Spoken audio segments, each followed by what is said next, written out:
महला पंजवा। कर कृपा कृपाल आपे बख्श लै, सदा सदा जपी तेरा नाम सतगुर पाए पै। कर कृपा कृपाल का मतलब कि हे रहमत करने वाले प्रभु मेरे ते रहमत कर। आपे बख्श लै का मतलब तू मैनू आप ही बख्श लै, जो मेरे पिछले गुनाह ने उन्होंने मुआफ कर। तो इस पंक्ति चों सानू जिंदगी जीने वास्ते की मिलता है कि जो साडे अवगुण ने, जो कमियां और दोष ने, उन्हां दी असीं पहचान करनी है, उन्हां दी मुआफी मंगनी है और उन्हां नू त्यागन दा यतन करना है और अगे नवी जिंदगी शुरू करनी है। और ऐसी जिंदगी असीं कदी भी किसी भी समय ते शुरू कर सकते हैं। कोई भी इंसान कदे भी किसी भी समय ऐसी जिंदगी जी सकता है, यानी जो भी कीते हुए गुनाह ने उन्होंने त्याग सकता है, बंदा अपने सुभाव नू बदलन का यतन कर सकता है। तो हे कृपाल प्रभु मेहर कर, मैनू आप बख्श लै। ते मंग की कर रहे ने, सदा सदा जपी तेरा नाम। इत्थे जपी नहीं पढ़ना, बिंदी लगा के पढ़ना है, जपी मैं जपा। सतगुर पाए पै, पाए नहीं पाए, पाए पै का मतलब पैरी पै के, चरनी लग के। कि हे मालिक मेरे ते रहमत कर कि मैं सतगुर दे चरना ते ढह के सदा तेरे हुक्म नू समझा, तेरी सिफत सलाह करा। तेरा नाम जपी ना मतलब तेरी सिफत सलाह करा, तेरे गुणां दा धारनी हुआ, तेरे हुक्म दे नाल सांझ पावां। सतगुर दे चरना ते ढह के मैं सदा तेरे हुक्म दे नाल सांझ पावां, तेरी सिफत सलाह करा, तेरे गुणां दा धारनी हुआ।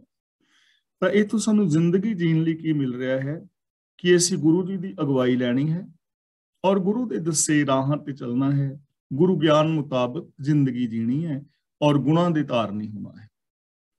मन तन अंतर वस दुखां नास होए। इत्थे दुखा नहीं पढ़ना, बिंदी लगा के दुखां।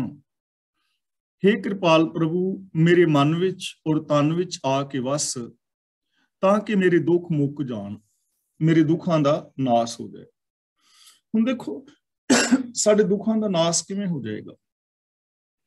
जे किसी दे मन और तन दे अंदर अवगुण ने, विकार ने, तो मन करके भी परेशान होएगा और वो बंदा तन करके भी परेशान होएगा, क्योंकि सोच दे अंदर नेगेटिविटी है, सोच अंदर पाप अपराध ने और ओदे जो तन करके कर्म ने वो भी माड़े ने। अखां नाल माड़ा वेखदा है, जबान नाल माड़ा बोलदा है, दिमाग दे अंदर गुस्सा क्रोध आदिक है, तो शरीरक तौर ते जिहड़े कर्म ने वो भी दुख देण वाले होणगे। ते जदों रब्बी गुण साडे हिरदे विच वसणगे, सत संतोख आदिक, और जदों असीं कर्म रब्बी रजा दे विच करांगे तां साडे दुखां दा नास हो जाएगा, विकार खत्म हो जाणगे। विकार खत्म होण दे नाल जो साडीआं दुख ने, परेशानियां ने, आटोमैटिकली मुक जाणगीआं। तां हे मेरे मालिक मेरे मन तन विच आके वस, जिस करके मेरे दुख मुक जाण। हथ दे आप रख, व्यापै भौ ना कोई। व्यापै भौ ना कोई दा मतलब मेरे ते कोई डर जोर ना पा सके। मैनू अपना हाथ दे के रख, जिस करके मेरे उत्ते कोई डर जोर ना पाए, अपना हाथ दे के मैनू बचा। हुण इत्थे रब दा हथ की है? रब दा हथ ये नहीं कि जिवें साडे हथ वर्गा कोई हथ सिर ते रखेगा। इत्थे हथ दा मतलब है हुक्म, कि अपना हुक्म मेरे सिर ते रख पा, मैं तेरे हुक्म दे अंदर तुरां, जिस करके मैनू कोई भौ ना व्यापे, डर ना व्यापे। जदों असीं रब्बी रजा मुताबिक तुरदे हां, कोई कर्म सिस्टम दे अंदर करदे हां, तां ओहदे गुआचण दा, ओहदे खराब होण दा, ओहदे विगड़न दा डर नहीं रहिंदा। जदों असीं रजा पाने तो उलट कोई कर्म करदे हां तां उदों ਉਹਦੇ ਚੋਂ ਦੁੱਖ ਪੈਦਾ ਹੋਣ ਦਾ, ਫੇਲ ਹੋਣ ਦਾ ਡਰ ਬਣਿਆ ਰਹਿੰਦਾ ਹੈ।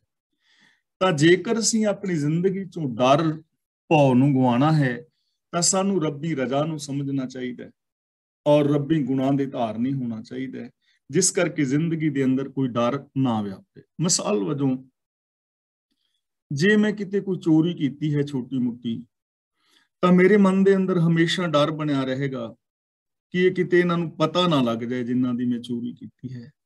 ਤੇ ਜੇ ਮੈਂ ਚੋਰੀ ਕੀਤੀ ਹੀ ਨਹੀਂ ਤਾਂ ਮੇਰੇ ਅੰਦਰ ਡਰ ਪੈਦਾ ਹੀ ਨਹੀਂ ਹੋਵੇਗਾ। ਜੇ ਕੋਈ ਮਾੜਾ ਕਰਮ ਕੀਤਾ ਨਹੀਂ ਤਾਂ ਮੇਰੀ ਸੋਚ ਦੇ ਅੰਦਰ ਡਰ ਹੀ ਪੈਦਾ ਨਹੀਂ ਹੋਏਗਾ। ਤਾਂ ਇੱਥੇ ਐਸੇ ਕਰਮ ਕਰਨ ਦੀ ਪ੍ਰੇਰਣਾ ਹੈ, ਰੱਬੀ ਰਜਾ ਭਾਣੇ ਵਿੱਚ ਤੁਰਨ ਦੀ, ਜਿਸ ਕਰਕੇ ਜ਼ਿੰਦਗੀ ਦੇ ਅੰਦਰ ਡਰ ਔਰ ਭੌ ਤੋਂ ਬਚਿਆ ਜਾ ਸਕੇ। ਗੁਣ ਗਾਵਾਂ ਦਿਨ ਰੈਣ ਏਤੈ ਕੰਮ ਲਾਏ। ਏਤੈ ਕੰਮ ਦਾ ਮਤਲਬ ਇਸ ਕੰਮ ਵਿੱਚ, ਦਿਨ ਰਹਿਣ ਦਾ ਮਤਲਬ ਰਾਤ ਦਿਨ, ਹਰ ਸਮੇਂ। ਇਹ ਮਾਲਕ ਮੈਨੂੰ ਇਸ ਕੰਮ ਵਿੱਚ ਲਗਾ ਕਿ ਮੈਂ ਦਿਨ ਰਾਤ ਤੇਰੇ ਗੁਣ ਗਾਵਾਂ। ਗੁਣ ਗਾਨ ਨੂੰ ਆਪ ਸਾਰੇ ਕਲਾਸ ਵਾਲੇ ਵੀਰ ਭੈਣਾਂ ਸਮਝਦੇ ਹੋ। ਗੁਣ ਗਾਨ ਦਾ ਮਤਲਬ ਹੈ ਰੱਬੀ ਗੁਣਾਂ ਨੂੰ ਆਪਣੀ ਜ਼ਿੰਦਗੀ ਵਿੱਚ ਇੰਪਲੀਮੈਂਟ ਕਰਨਾ, ਮਨ, ਬਚਨ ਔਰ ਕਰਮ ਕਰਕੇ। ਸੋਚ ਅੰਦਰ ਵੀ ਗੁਣ ਹੋਣ, ਬੋਲਾਂ ਵਿੱਚ ਵੀ ਗੁਣ ਹੋਣ ਔਰ ਬਿਹੇਵੀਅਰ ਦੇ ਅੰਦਰ ਵੀ ਗੁਣ ਹੋਣ। ਤਾਂ ਇਹ ਮਾਲਕ ਮੈਨੂੰ ਇਸ ਕੰਮ ਦੇ ਵਿੱਚ ਹਮੇਸ਼ਾ ਲਗਾਈ ਰੱਖ। ਯਾਨੀ ਜਿਹੜਾ ਵੀ ਮੈਂ ਕੋਈ ਕੰਮ ਕਰਾਂ, ਜ਼ਿੰਦਗੀ ਦੇ ਅੰਦਰ ਜੀਵਾਂ, ਤਾਂ ਉਹਦਾ ਬੇਸ ਜਿਹੜਾ ਹੈ ਉਹ ਗੁਣ ਹੋਣ। ਇਹਦੇ ਵਿੱਚ ਇਹ ਨਹੀਂ ਕਿ ਬਾਕੀ ਕੰਮ ਅਸੀਂ ਕਰਨੇ ਛੱਡ ਦੇਣੇ ਨੇ। ਜੇ ਅਸੀਂ ਦੁਕਾਨ ਕਰ ਰਹੇ ਹਾਂ ਤਾਂ ਦੁਕਾਨ ਕਰਨੀ ਹੈ, ਲੇਕਿਨ ਇਮਾਨਦਾਰੀ ਨੂੰ ਬੇਸ ਬਣਾ ਕੇ, ਸੱਚ ਨੂੰ ਬੇਸ ਬਣਾ ਕੇ।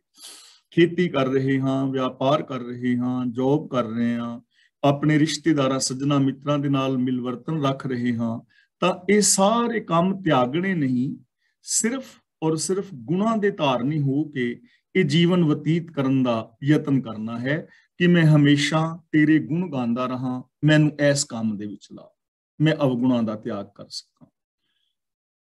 ਸੰਤ ਜਨਾ ਕੈ ਸੰਗ ਹੋਮੈ ਰੋਗ ਜਾਏ। ਸੰਤ ਜਨਾਂ ਦਾ ਮਤਲਬ ਜੋ ਸਚਿਆਰ ਨੇ। ਸੰਤ ਜਨਾਂ ਦਾ ਮਤਲਬ ਜਿਹੜੇ ਸਚਿਆਰ ਇਨਸਾਨ ਨੇ, ਚੰਗੇ ਇਨਸਾਨ ਨੇ, ਉਹਨਾਂ ਦੀ ਸੰਗਤ ਵਿੱਚ ਰਹਿ ਕੇ ਹਉਮੈ ਦਾ ਰੋਗ ਕੱਟਿਆ ਜਾ ਸਕਦਾ ਹੈ। ਜਿਹੜੇ ਸਚਿਆਰ ਇਨਸਾਨ ਨੇ, ਮਨ ਬਚਨ ਕਰਮ ਕਰਕੇ ਸੱਚੇ ਨੇ, ਰੱਬੀ ਰਜਾ ਭਾਣੇ ਵਿੱਚ ਚੱਲ ਰਹੇ ਨੇ, ਜਿਨ੍ਹਾਂ ਦਾ ਗੁਰਮਤਿ ਆਸ਼ੇ ਅਨੁਸਾਰ ਜੀਵਨ ਹੈ, ਜੋ ਮਨ ਬਚਨ ਕਰਮ ਕਰਕੇ ਗੁਣਾਂ ਦੇ ਧਾਰਨੀ ਨੇ, ਉਹਨਾਂ ਦੇ ਅੰਦਰ ਈਗੋ ਹੈ ਹੀ ਨਹੀਂ ਹੈ। ਤੇ ਜੇ ਐਸੇ ਲੋਕਾਂ ਦੀ ਸੰਗਤ ਕਰੀਏ, ਐਸੇ ਲੋਕਾਂ ਦੇ ਨਾਲ ਮੇਲ ਮਿਲਾਪ ਹੋਵੇ, ਤਾਂ ਸਾਡੇ ਅੰਦਰੋਂ ਵੀ ਹਉਮੈ ਦਾ ਰੋਗ ਜਾ ਸਕਦਾ ਹੈ। ਸਾਨੂੰ ਵੀ ਸਮਝ ਆਏਗੀ ਕਿ ਅਸੀਂ ਵੀ ਇਸ ਤਰ੍ਹਾਂ ਦੀ ਜ਼ਿੰਦਗੀ ਜੀਣੀ ਹੈ, ਤਾਂ ਸਾਨੂੰ ਐਸੇ ਲੋਕਾਂ ਦੀ ਸੰਗਤ ਕਰਨੀ ਚਾਹੀਦੀ ਹੈ, ਭਾਵ ਕਿ ਐਸੇ ਗੁਰਮੁਖਾਂ ਦੇ ਰਾਹਾਂ ਤੇ ਤੁਰਨਾ ਚਾਹੀਦਾ ਹੈ। ਸਰਬ ਨਿਰੰਤਰ ਖਸਮ ਏਕੋ ਰਵ ਰਹਿਆ। ਖਸਮ ਦਾ ਮਤਲਬ ਸਾਰਿਆਂ ਦਾ ਮਾਲਕ, ਨਿਰੰਤਰ ਦਾ ਮਤਲਬ ਲਗਾਤਾਰ, ਸਰਬ ਨਿਰੰਤਰ ਦਾ ਮਤਲਬ ਸਾਰਿਆਂ ਦੇ ਅੰਦਰ, ਰਵ ਰਿਹਾ ਦਾ ਮਤਲਬ ਵਿਆਪਕ ਹੋ ਰਿਹਾ ਹੈ। ਜੋ ਪ੍ਰਭੂ ਹੈ, ਜੋ ਸਭ ਦਾ ਮਾਲਕ ਹੈ, ਉਹ ਸਭ ਜੀਵਾਂ ਦੇ ਅੰਦਰ ਇੱਕ ਰਸ ਵਿਆਪਕ ਹੈ। ਸਰਬ ਨਿਰੰਤਰ ਖਸਮ ਏਕੋ ਰਵ ਰਹਿਆ। ਇੱਕ ਮਾਲਕ ਹੀ ਹਰ ਜੀਵ ਜੰਤ ਦੇ ਅੰਦਰ ਰਮਿਆ ਹੋਇਆ ਹੈ, ਹਰ ਇੱਕ ਦੇ ਅੰਦਰ ਵਸ ਰਿਹਾ ਹੈ। ਔਰ ਇਹ ਗੱਲ ਸਾਰੇ ਸ੍ਰੀ ਗੁਰੂ ਗ੍ਰੰਥ ਸਾਹਿਬ ਜੀ ਦੀ ਪਾਵਨ ਬਾਣੀ ਸਾਨੂੰ ਬਾਰ-ਬਾਰ ਸਮਝਾ ਰਹੀ ਹੈ, ਹਰ ਸ਼ਬਦ ਵਿੱਚ ਸਮਝਾ ਰਹੀ ਹੈ। ਤਾਂ ਜ਼ਰੂਰਤ ਹੈ ਕਿ ਇਹ ਮਾਲਕ ਮੈਂ ਇਸ ਚੀਜ਼ ਨੂੰ ਆਪਣੀ ਜ਼ਿੰਦਗੀ ਵਿੱਚ ਇੰਪਲੀਮੈਂਟ ਕਰਾਂ, ਆਪਣੇ ਜੀਵਨ ਵਿੱਚ ਇਸ ਚੀਜ਼ ਨੂੰ ਇੰਪਲੀਮੈਂਟ ਕਰ ਸਕੀਏ। ਜੇ ਕਿਤੇ ਐਸਾ ਹੋ ਜਾਏ ਤਾਂ ਕਿੰਨਾ ਸੋਹਣਾ ਜੀਵਨ ਬਣ ਜਾਏਗਾ, ਕਿੰਨਾ ਸ਼ਾਂਤ ਜੀਵਨ ਹੋ ਜਾਏਗਾ। ਹਰ ਇੱਕ ਦੇ ਅੰਦਰ ਹੈ ਉਹ। ਤਾਂ ਪਹਿਲੀ ਗੱਲ ਤਾਂ ਉਸ ਨੂੰ ਆਪਣੇ ਅੰਦਰ ਅਨੁਭਵ ਕਰੀਏ, ਆਪਣੇ ਅੰਦਰ ਵੇਖੀਏ ਕਿ ਮੇਰੇ ਅੰਦਰ ਰੱਬ ਹੈ। ਜੇ ਆਪਣੇ ਅੰਦਰੋਂ ਪ੍ਰਗਟ ਕਰ ਲਿਆ ਨਾ, ਫਿਰ ਬਾਕੀਆਂ ਦੇ ਅੰਦਰ ਦਿਸਣਾ ਸੌਖਾ ਹੋ ਜਾਏਗਾ। ਆਪਣੇ ਅੰਦਰੋਂ ਪ੍ਰਗਟ ਕਿਵੇਂ ਕਰਨਾ ਹੈ?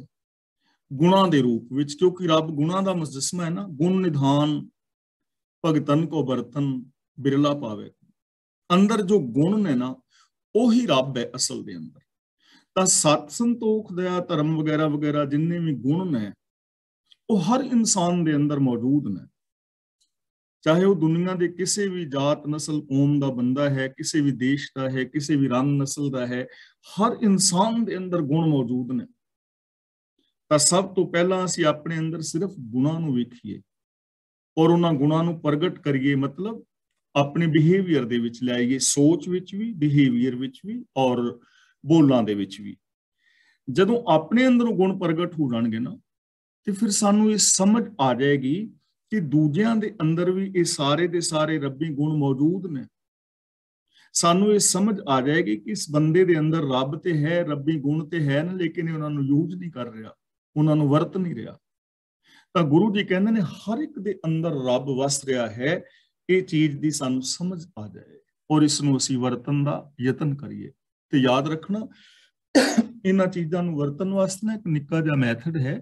ਜੇ ਕੋਈ ਬੰਦਾ ਆਪਣੇ ਜੀਵਨ ਨੂੰ, ਸੋਚ ਨੂੰ ਬਦਲਣਾ ਚਾਹੇ ਤਾਂ ਸਾਡੇ ਅੰਦਰ 3 ਚੀਜ਼ਾਂ ਕੰਮ ਕਰਦੀਆਂ ਨੇ।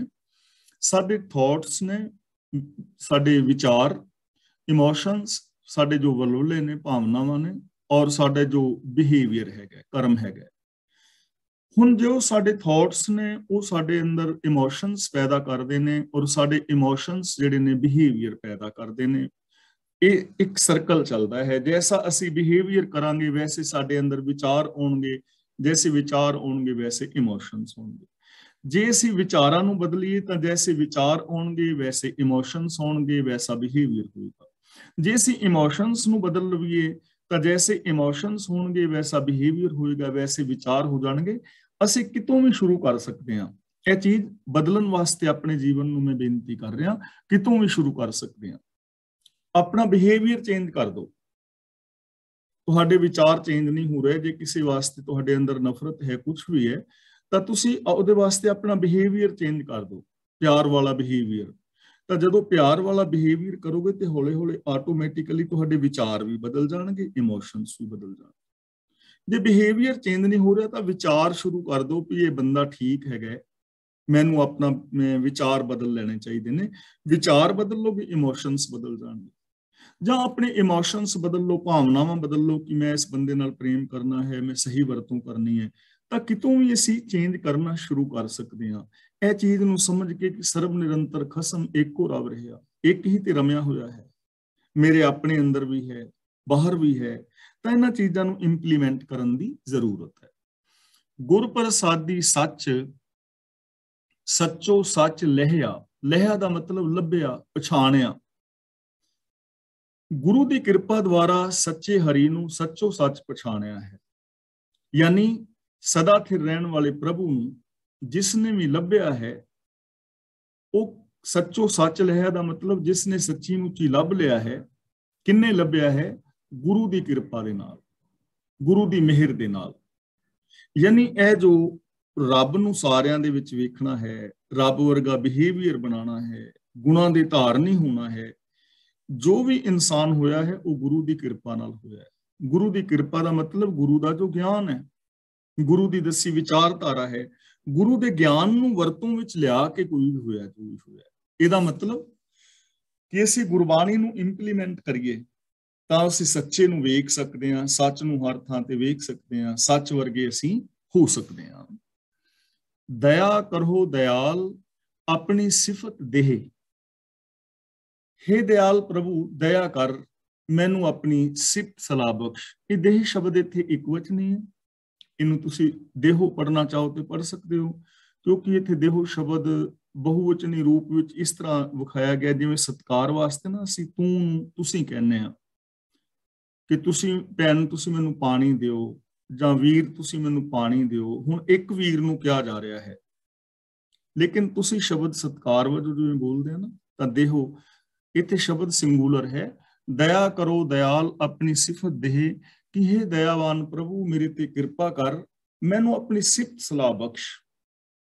ਯਾਨੀ ਮੈਂ ਤੇਰੇ ਗੁਣ ਗਾ ਸਕਾਂ। ਮੈਂ ਇਹ ਤੇਰੇ ਤੋਂ ਮੰਗਦਾ ਕਿ ਮੈਂ ਤੇਰੇ ਗੁਣਾਂ ਦਾ ਧਾਰਨੀ ਹੋ ਸਕਾਂ, ਮੈਨੂੰ ਆਪਣੇ ਗੁਣਾਂ ਦੀ ਦਾਤ ਬਖਸ਼। ਦਰਸ਼ਨ ਦੇਖ ਨਿਹਾਲ, ਨਾਨਕ ਪ੍ਰੀਤ ਇਹ। ਮੇਰੇ ਅੰਦਰ ਇਹ ਪ੍ਰੀਤ ਹੈ। ਪ੍ਰੀਤ ਦਾ ਮਤਲਬ ਮੇਰੇ ਅੰਦਰ ਇਹ ਤਾਂਘ ਹੈ। ਗੁਰੂ ਜੀ ਕਹਿੰਦੇ ਨੇ ਮੈਨੂੰ ਇਹ ਹੀ ਤਾਂਘ ਹੈ ਕਿ ਮੈਂ ਤੇਰਾ ਦਰਸ਼ਨ ਕਰਾਂ ਔਰ ਤੇਰੇ ਦਰਸ਼ਨ ਕਰਕੇ ਮੈਂ ਨਿਹਾਲ ਹੋਵਾਂ, ਖਿੜਿਆ ਰਹਾਂ, ਖੁਸ਼ ਰਹਾਂ, ਪ੍ਰਸੰਨ ਰਹਾਂ। ਮੇਰੀ ਇਹੀ ਤਾਂਘ ਹੈ ਕਿ ਮੈਂ ਤੇਰੇ ਗੁਣ ਗਾਵਾਂ, ਤੇਰੇ ਗੁਣਾਂ ਦਾ ਧਾਰਨੀ ਹੋਵਾਂ ਔਰ ਤੇਰੇ ਦਰਸ਼ਨ ਕਰਕੇ ਹਮੇਸ਼ਾ ਖਿੜਿਆ ਰਹਾਂ। ਭਾਵ ਕਿ ਇਸ ਜਗਤ ਨੂੰ ਤੇਰਾ ਰੂਪ ਵੇਖਾਂ, ਹਰ ਇਨਸਾਨ ਦੇ ਅੰਦਰ ਤੇਰੇ ਦੀਦਾਰ ਕਰਾਂ, ਹਰ ਇਨਸਾਨ ਵਿੱਚ ਮੈਨੂੰ ਤੇਰਾ ਰੂਪ ਨਜ਼ਰੀ ਪਵੇ ਔਰ ਮੈਂ ਗੁਣਾਂ ਦਾ ਧਾਰਨੀ ਹੋਵਾਂ ਤੇ ਮੈਂ ਹਮੇਸ਼ਾ ਚੜ੍ਹਦੀ ਕਲਾ ਵਿੱਚ ਰਹਾਂ, ਖਿੜਿਆ ਰਹਾਂ। ਹੁਣ ਦੇਖੋ, ਹਮੇਸ਼ਾ ਖਿੜੇ ਰਹਿਣ ਵਾਸਤੇ ਸਾਡੇ ਕੋਲ ਇੱਕ ਕਿੱਡਾ ਵੱਡਾ ਫਾਰਮੂਲਾ ਗੁਰੂ ਪਾਤਸ਼ਾਹ ਜੀ ਸਾਨੂੰ ਦੇ ਰਹੇ ਹਨ। और वो फार्मूला की है कि रब्बी गुणा दे धारनी होना मन वचन कर्म करके और हर इंसान दे विच रब नूं वेख के रब वर्गा बिहेवियर करना। ऐसी जिंदगी पैदा करन लई ना तो माला फेरन दी लोड़ है, ऐसी जिंदगी जीण वास्ते ना संसार नूं छड्ड के पहाड़ां और गुफावां दे विच जाण दी जरूरत है, और ऐसी जिंदगी जीण वास्ते ना किते समाधियां लाण दी लोड़ है, सिर्फ सोच चेंज करन दी जरूरत है। सोच चेंज करनी है, बोल बाणी चेंज करनी है, बिहेवियर चेंज करना है, गुरमत आशे अनुसार जिंदगी जीनी है। महला पंजवां, एको जपिए मनै माहे इकस की शरण आए। जपिए, जप का मतलब हुंदा है जानना, यानी सांझ पानी। मने महे का मतलब मन दे अंदर एक मालक दे नाल अपने मन विच सांझ पाइए, यानी एक प्रभु की सिफत सलाह करिए। मन दे अंदर, सोच दे अंदर एक रब नूं वसाइए, एक रब दे गुणां नूं वसाइए। इकस की शरण आए, और एक दी ही शरण लैनी चाहिदी है। शरण लैण का मतलब एक रब की रजा दे अंदर तुरना।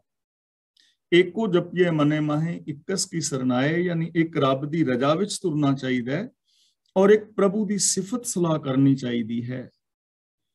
इकस स्यों कर पिरहड़ी दूजी ना ही जाए।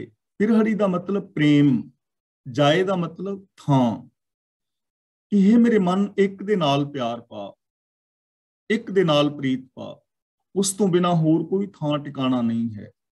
एक दे नाल प्रीत पानी है, एक दी प्रीत तो बिना होर कोई थां टिकाना नहीं कि जिस दे नाल प्रीत पाई जाए।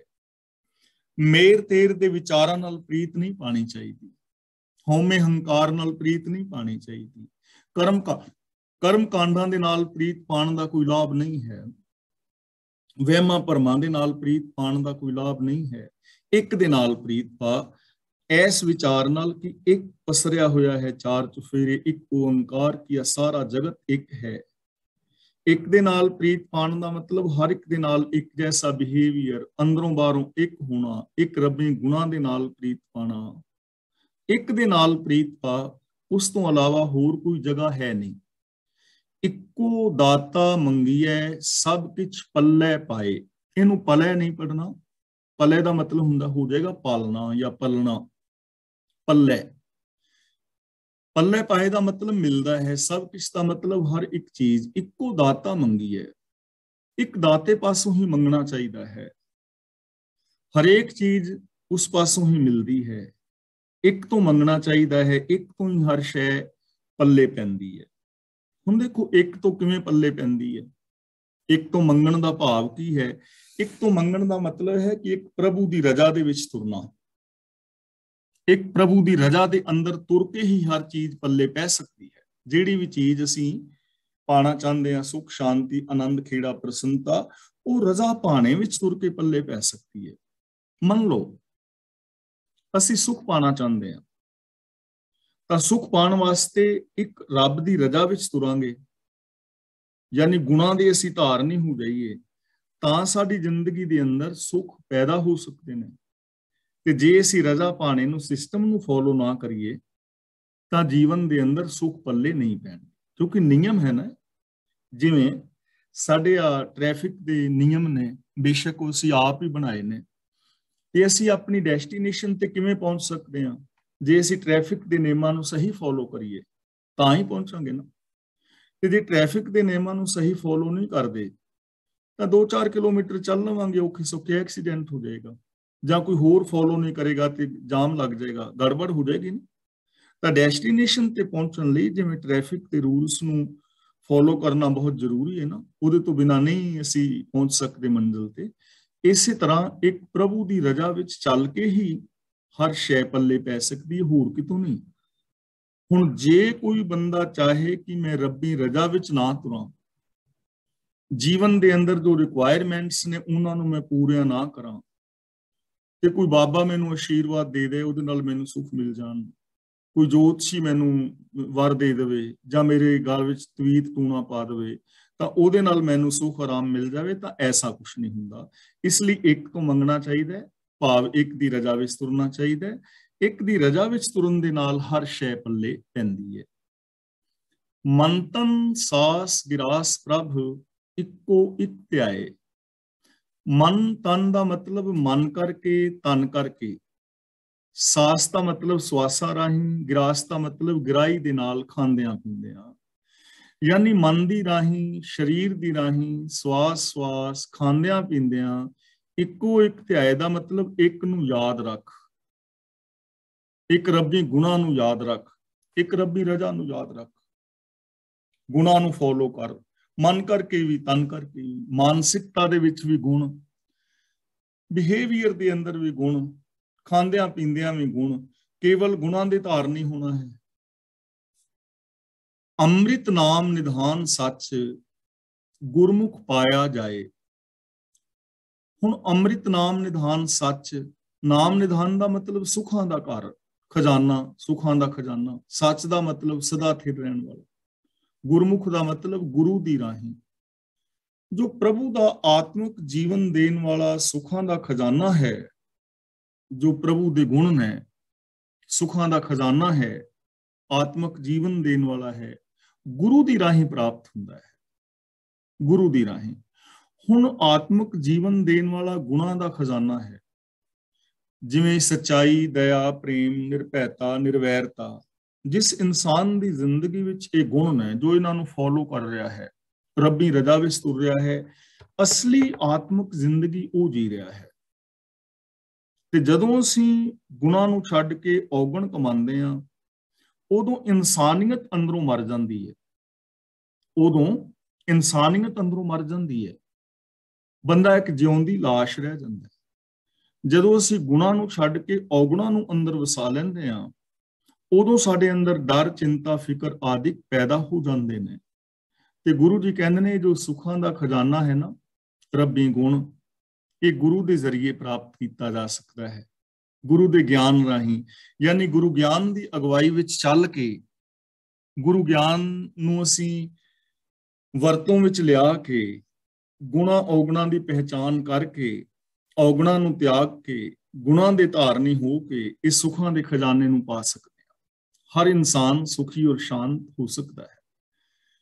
ਵੱਡ ਭਾਗੀ ਤੇ ਸੰਤ ਜਨ, ਜਿਨ ਮਨ ਉੱਠਾ ਆਏ। ਸੰਤ ਜਨ ਦਾ ਮਤਲਬ ਸਚਿਆਰ ਪੁਰਸ਼। ਉਹ ਸਚਿਆਰ ਇਨਸਾਨ ਵੱਡੇ ਭਾਗਾਂ ਵਾਲੇ ਨੇ, ਜਿਨ੍ਹਾਂ ਦੇ ਮਨ ਵਿੱਚ ਪ੍ਰਭੂ ਆਵਸਥਾ ਹੈ, ਉਹਨਾਂ ਦਾ ਜੀਵਨ ਮੁਬਾਰਕ ਹੈ। ਜਲ ਥਲ ਮਹੀਲ ਰਵ ਰਹਿਆ, ਦੂਜਾ ਕੋਏ ਨਾ ਹੈ। ਮਹੀਲ ਦਾ ਮਤਲਬ ਮਹੀ ਔਰ ਤਲ, ਧਰਤੀ ਦੇ ਤਲ ਉੱਤੇ, ਯਾਨੀ ਧਰਤੀ ਦੇ ਉੱਤੇ, ਆਕਾਸ਼ ਵਿੱਚ। ਜਲ ਦਾ ਮਤਲਬ ਪਾਣੀ ਵਿੱਚ, ਥਲ ਦਾ ਮਤਲਬ ਧਰਤੀ ਵਿੱਚ, ਮਹੀਲ ਦਾ ਮਤਲਬ ਆਕਾਸ਼ ਵਿੱਚ, ਰਵ ਰਿਹਾ ਦਾ ਮਤਲਬ ਰਮਿਆ ਹੋਇਆ ਹੈ, ਦੂਜਾ ਕੋਈ ਨਾ ਹੈ, ਉਹਦੇ ਇੱਕ ਤੋਂ ਬਿਨਾਂ ਦੂਜਾ ਕੋਈ ਹੈ ਹੀ ਨਹੀਂ। ਜਲ ਵਿੱਚ ਵੀ, ਥਲ ਵਿੱਚ ਵੀ, ਆਕਾਸ਼ ਵਿੱਚ ਵੀ, ਹਰ ਥਾਂ ਤੇ ਰੱਬ ਹੀ ਰਮਿਆ ਹੋਇਆ ਹੈ, ਦੂਜਾ ਕੋਈ ਹੈ ਹੀ ਨਹੀਂ। ਦੂਜਾ ਕੋਈ ਨਾ ਹੈ, ਦੂਜਾ ਕੋਈ ਵੀ ਨਹੀਂ ਹੈ। ਤਾਂ ਇਹਦਾ ਮਤਲਬ ਦਿਸਦਾ ਜਗਤ ਸਾਰਾ ਰੱਬ ਹੀ ਹੋਇਆ ਨਾ। ਹੁਣ ਕਿਉਂਕਿ ਸਾਨੂੰ ਸਮਝਾ ਦਿੱਤਾ ਗਿਆ ਹੈ ਦੂਜੇ ਢੰਗ ਦੇ ਨਾਲ, ਅਸੀਂ ਹੋਰ ਲੋਕਾਂ ਦੀ ਵਿਚਾਰ ਨੂੰ ਆਪਣੇ ਅੰਦਰ ਘਰ ਕਰਾ ਬੈਠੇ ਹਾਂ। ਸਾਡੇ ਮਨਾਂ ਦੇ ਅੰਦਰ, ਬਹੁਤੇ ਲੋਕਾਂ ਦੇ ਮਨਾਂ ਵਿੱਚ ਇਹ ਘਰ ਕਰ ਗਿਆ ਵਿਚਾਰ ਕਿ ਰੱਬ ਜਿਹੜਾ ਹੈ ਇਸ ਦੁਨੀਆ ਵਿੱਚ ਨਹੀਂ ਹੈ, ਉਹ ਕਿਤੇ ਉੱਤੇ ਸਵਰਗ ਵਿੱਚ, ਜੰਨਤ ਵਿੱਚ, ਜਾਂ ਬੈਕੁੰਠ ਵਿੱਚ, ਜਾਂ ਸੱਚਖੰਡ ਵਿੱਚ, ਜਾਂ ਕਿਸੇ ਹੋਰ ਵੱਖਰੇ ਦੇਸ਼ ਵਿੱਚ ਵਸਦਾ ਹੈ, ਇਹ ਧਰਤੀ ਤੇ ਨਹੀਂ ਹੈ। ਔਰ ਅਸੀਂ ਉਹ ਜਿਹੜਾ ਉੱਤੇ ਵਸਦਾ ਰੱਬ ਹੈ ਨਾ, ਬੰਦੇ ਦੇ ਰੂਪ ਵਿੱਚ ਬੈਠਾ ਹੈ, ਅਸੀਂ ਉਹਨੂੰ ਪਾਣਾ ਚਾਹੁੰਦੇ ਹਾਂ, ਉਹਨੂੰ ਪ੍ਰਗਟ ਕਰਨਾ ਚਾਹੁੰਦੇ ਹਾਂ। ਉਹ ਜਿਹੜਾ ਉੱਤੇ ਕਿਤੇ ਬੈਠਾ ਹੈ, ਉਹ ਨਾ ਹੈ, ਨਾ ਉਹਨੇ ਪ੍ਰਗਟ ਹੋਣਾ ਹੈ, ਕਿਉਂਕਿ ਉਹ ਪ੍ਰਗਟ ਹੀ ਹੈ। ਗੁਰੂ ਨਾਨਕ ਦੇਵ ਦਾ ਜਿਹੜਾ ਰੱਬ ਹੈ ਨਾ, ਉਹ ਤਾਂ ਸਾਰਾ ਦਿਸਦਾ ਜਗਤ ਰੱਬ ਦਾ ਰੂਪ ਹੈ। ਦੇਖੋ ਕਿੰਨਾ ਸਪਸ਼ਟ ਸ਼ਬਦ ਹੈ ਨਾ।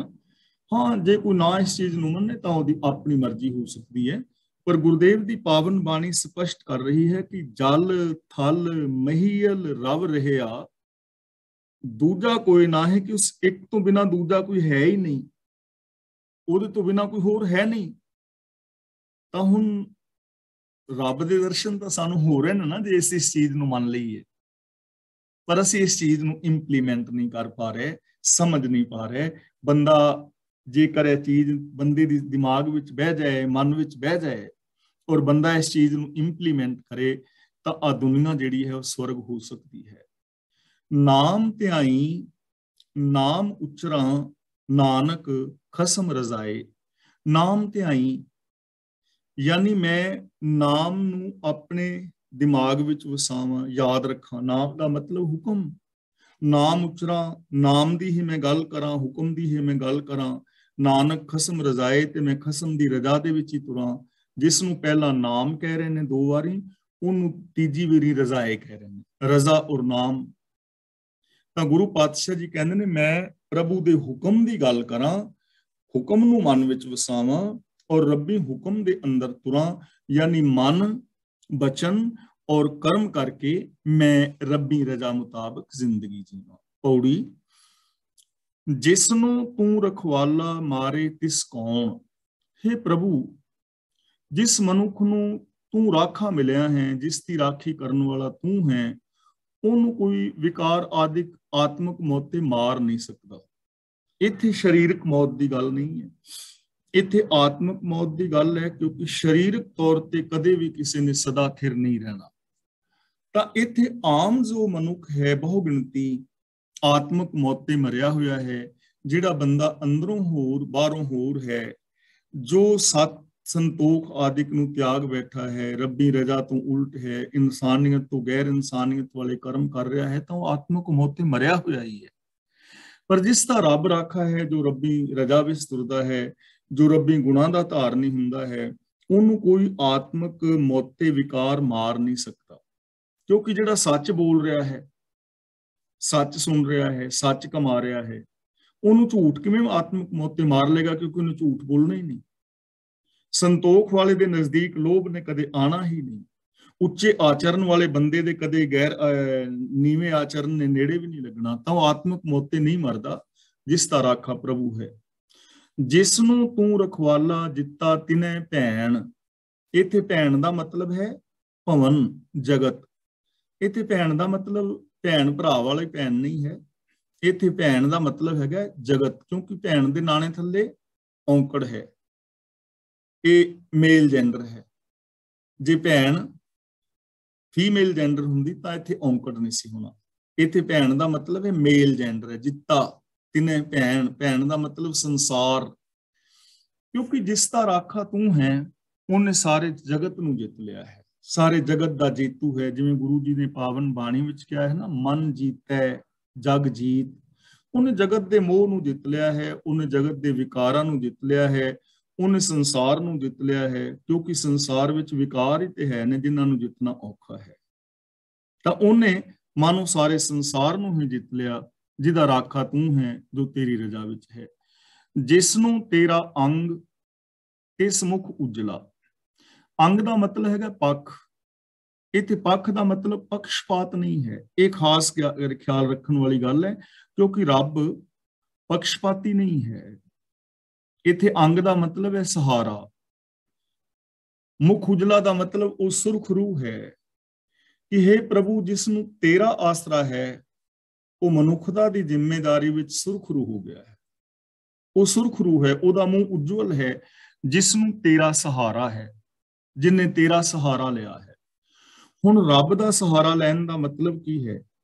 ਦੇਖੋ, ਕੋਈ ਕ੍ਰੋਧ ਦਾ ਸਹਾਰਾ ਲੈ ਰਿਹਾ ਹੈ, ਜ਼ਿੰਦਗੀ ਜੀਣ ਲਈ ਕੋਈ ਲੋਭ ਦਾ ਸਹਾਰਾ ਲਈ ਬੈਠਾ ਹੈ, ਕੋਈ ਮੋਹ ਔਰ ਹੰਕਾਰ ਦਾ ਸਹਾਰਾ ਲਈ ਬੈਠਾ ਹੈ। ਲੇਕਿਨ ਕੁਝ ਰੱਬ ਦੇ ਪਿਆਰੇ ਨੇ ਜਿਨ੍ਹਾਂ ਨੇ ਰੱਬੀ ਗੁਣਾਂ ਦਾ ਸਹਾਰਾ ਜੀਵਨ ਵਿੱਚ ਲਿਆ ਹੈ, ਸੱਚ ਦਾ, ਸੰਤੋਖ ਦਾ, ਦਇਆ ਧਰਮ ਆਦਿਕ ਦਾ। ਤਾਂ ਹੇ ਮਾਲਕ, ਜਿਨ੍ਹਾਂ ਨੇ ਤੇਰਾ ਸਹਾਰਾ ਲਿਆ, ਉਹਨਾਂ ਦੇ ਮੁਖ ਉਜਵਲ ਨੇ। ਜਿਸ ਨੂੰ ਤੇਰਾ ਅੰਗ ਸੋ ਨਿਰਮਲੀ ਹੋ ਨਿਰਮਲਾ। ਜਿਸ ਨੇ ਤੇਰਾ ਸਹਾਰਾ ਲਿਆ, ਜਿਹਨੂੰ ਤੇਰਾ ਆਸਰਾ ਪ੍ਰਾਪਤ ਹੈ, ਉਹ ਪਵਿੱਤਰ ਜੀਵਨ ਵਾਲਾ ਬਣ ਜਾਂਦਾ ਹੈ। ਪਵਿੱਤਰ ਤੋਂ ਪਵਿੱਤਰ ਉਹਦੀ ਜ਼ਿੰਦਗੀ ਪਵਿੱਤਰ ਹੈ, ਸੋਚ ਪਵਿੱਤਰ, ਬੋਲ ਪਵਿੱਤਰ, ਕਰਮ ਪਵਿੱਤਰ। ਜਿਸ ਨੂੰ ਤੇਰੀ ਨਦਰ ਨਾ ਲੇਖਾ ਪੁੱਛੀਏ।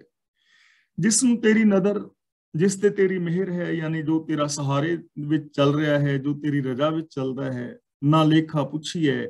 ਜ਼ਿੰਦਗੀ ਵਿੱਚ ਕੀਤੇ ਕੰਮਾਂ ਦਾ ਹਿਸਾਬ ਨਹੀਂ ਪੁੱਛਿਆ ਜਾਂਦਾ। ਮਤਲਬ ਉਹਨੇ ਕੁਝ ਐਸੇ ਕਰਮ ਹੀ ਮਾੜੇ ਨਹੀਂ ਕੀਤੇ ਕਿ ਜਿਹਦਾ ਲੇਖਾ ਜੋਖਾ ਦੇਣਾ ਪਵੇ। ਕੋਈ ਬੁਰਾ ਕਰਮ ਕੀਤਾ ਹੋਏਗਾ ਤੇ ਉਹਦਾ ਹਿਸਾਬ ਕਿਤਾਬ ਦੇਣਾ ਹੋਏਗਾ ਨਾ। ਉਹਦਾ ਹਿਸਾਬ ਕਿਤਾਬ ਨਿਬੜਿਆ ਹੀ ਹੋਇਆ ਹੈ। क्योंकि उन्हें कुछ ऐसा कीता ही नहीं है। ਉਹਦਾ ਹਿਸਾਬ ਕਿਤਾਬ ਬਰਾਬਰ ਹੀ ਹੈ।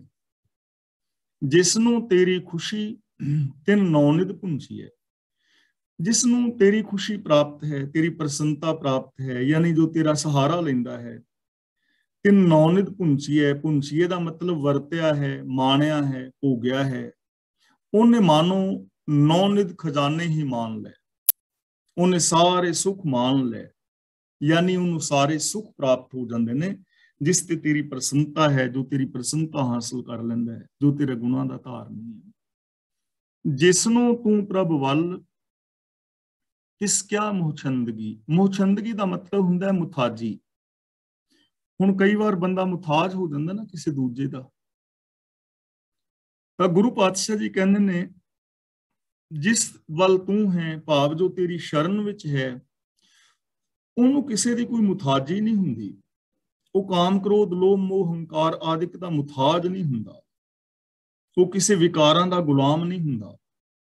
ਉਹ ਕਿਤੇ ਕਰਮ ਕਾਂਡਾਂ ਦਾ ਮੁਥਾਜ ਨਹੀਂ ਹੈ ਕਿ ਮੈਂ ਕਰਮ ਕਾਂਡ ਕਰਾਂ, ਕਿ ਵਰਤ ਕਰਾਂ, ਕਿ ਸ਼ਰਾਧ ਕਰਾਂ, ਕਿ ਨਰਾਤੇ ਕਰਾਂ। ਉਹ ਤੀਰਥ ਯਾਤਰਾਵਾਂ ਦਾ ਮੁਥਾਜ ਨਹੀਂ ਹੈ ਕਿ ਮੈਂ ਤੀਰਥਾਂ ਤੇ ਜਾਵਾਂਗਾ ਤੇ ਮੇਰੀ ਮੈਲ ਉਤਰੇਗੀ। ਉਹ ਇਹਨਾਂ ਕਰਮ ਕਾਂਡਾਂ ਦਾ, ਬਾਬਿਆਂ ਦਾ, ਜੋਤਾਂ ਦਾ, ਵਹਿਮਾਂ ਦਾ, ਭਰਮਾਂ ਦਾ, ਇਹਨਾਂ ਕਿਸੇ ਚੀਜ਼ ਦਾ ਕੋਈ ਉਹ ਮੁਥਾਜ ਨਹੀਂ ਹੈ, ਕਿਸੇ ਦਾ ਉਹ ਗੁਲਾਮ ਨਹੀਂ ਹੈ। ਉਹ ਇਹਨਾਂ ਚੀਜ਼ਾਂ ਤੋਂ ਆਜ਼ਾਦ, ਸਿਰਫ ਉਹ ਤੇਰੇ ਗੁਣਾਂ ਦਾ ਧਾਰਨੀ ਹੈ, ਜੋ ਤੇਰੀ ਰਜ਼ਾ ਵਿੱਚ ਹੈ, ਜਿਸ ਵੱਲ ਤੂੰ ਹੈ। ਜਿਸ ਨੂੰ ਤੇਰੀ ਮਿਹਰ ਸੋ ਤੇਰੀ ਬੰਦਗੀ। ਜਿਸ ਤੇ ਤੇਰੀ ਮਿਹਰ ਹੈ, ਰਜ਼ਾ ਹੈ, ਅਸਲ ਦੇ ਅੰਦਰ ਉਹ ਤੇਰੀ ਭਗਤੀ ਕਰ ਰਿਹਾ ਹੈ। ਜੋ ਤੇਰੀ ਰਜ਼ਾ ਵਿੱਚ ਤੁਰਦਾ ਹੈ, ਉਹ ਤੇਰੀ ਬੰਦਗੀ ਕਰਦਾ ਹੈ, ਭਾਵ ਤੇਰੇ ਗੁਣ ਗਾਉਂਦਾ ਹੈ। ਉਹਦੀ ਨਿਸ਼ਾਨੀ ਇਹ ਹੈ, ਜਿਹਦੇ ਤੇ ਰੱਬ ਦੀ ਰਹਿਮਤ ਹੈ ਨਾ, ਉਹਦੀ ਨਿਸ਼ਾਨੀ ਇਹ ਹੈ ਕਿ ਉਹ ਸਿਰਫ ਗੁਣਾਂ ਦਾ ਧਾਰਨੀ ਹੈ, ਮਨ ਬਚਨ ਕਰਮ ਕਰਕੇ। ਤੇ ਜੋ ਮਨ ਬਚਨ ਕਰਮ ਕਰਕੇ ਗੁਣਾਂ ਦਾ ਧਾਰਨੀ ਹੈ, ਉਹਦੇ ਤੇ ਰੱਬ ਦੀ ਮਿਹਰ ਹੈ। ਦੋਵੇਂ ਇੰਟਰਲੇਟਡ ਨੇ। ਸ਼ਲੋਕ ਮਹਿਲਾ ਪੰਜਵਾਂ। ਹੋ ਕਿਰਪਾਲ ਸੁਆਮੀ ਮੇਰੇ ਸੰਤਾਂ ਸੰਗ ਵਿਹਾਵੇ। ਵਿਹਾਵੇ ਦਾ ਮਤਲਬ ਬੀਤ ਜਾਏ, ਮੇਰੀ ਉਮਰ ਬੀਤੇ। ਉਹ ਕਿਰਪਾਲ ਦਾ ਮਤਲਬ ਕਿ हे ਸੁਆਮੀ ਮੇਰੇ, हे ਮੇਰੇ ਰੱਬ ਜੀ, ਮੇਰੇ ਤੇ ਰਹਿਮਤ ਕਰੋ ਕਿ ਮੇਰੀ ਜੋ ਉਮਰ ਹੈ, ਮੇਰੀ ਜੋ ਜ਼ਿੰਦਗੀ ਹੈ, ਉਹ ਸਚਿਆਰਾਂ ਦੀ ਸੰਗਤ ਵਿੱਚ ਬੀਤੇ। ਸੰਤਾਂ ਸੰਗ ਦਾ ਮਤਲਬ ਜੋ ਸਚਿਆਰ ਨੇ। ਗੁਰੂ ਨਾਨਕ ਦੇਵ ਜੀ ਸ਼ਬਦ ਵਰਤ ਰਹੇ ਨੇ ਸਚਿਆਰ। ਗੁਰੂ ਅੰਗਦ ਦੇਵ ਜੀ ਸ਼ਬਦ ਵਰਤ ਰਹੇ ਨੇ ਆਸ਼ਕ। ਗੁਰੂ ਅਮਰਦਾਸ ਜੀ ਸ਼ਬਦ ਵਰਤ ਰਹੇ ਨੇ ਗੁਰਮੁਖ। ਗੁਰੂ ਰਾਮਦਾਸ ਜੀ ਸ਼ਬਦ ਵਰਤ ਰਹੇ ਨੇ ਸਿੱਖ ਸਿੱਖੜਾ ਗੁਰਸਿੱਖੜਾ।